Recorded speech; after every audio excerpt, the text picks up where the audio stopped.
Access of teenage girls to sexual and reproductive health products.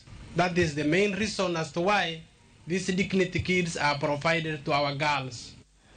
Afisa mag thieth matiyo gwenge kod Nyamrerwa e kaunti ma Busia ywak na chiedh nade mag yore mag wuoth miyo mine mapek konyore udi.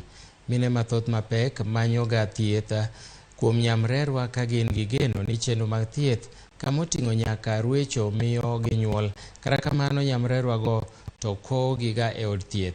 Redempta Mang'eni ma en achiel kuom Nyamrerwa mosetiyo e gwenge go kuom thuolo mar higni 25 wacho ni chon nonyalo kata mana konyo mine 5 kata 6 yudo nyithindo. Kata kamano tok tiegi kod jolony koro chunogi mondo mi giter mine go ute mag thieth. Achiedh nade maduong' magiyudo en rach mar yore mag wuoth ka koro medo gi pek matayo mine go eko samoro chopo e ute mag thieth ka gin e yo makare. Kutembea inatakana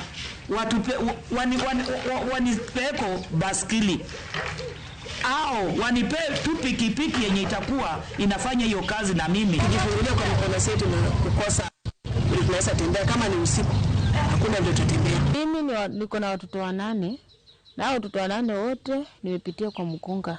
Serikali iwashike mkono sababu wanatufanyia kazi mzuri. Nashukuru sana kwa kuwa na mama kama huyu mkunga ambaye anatuelimisha, anatusaidia.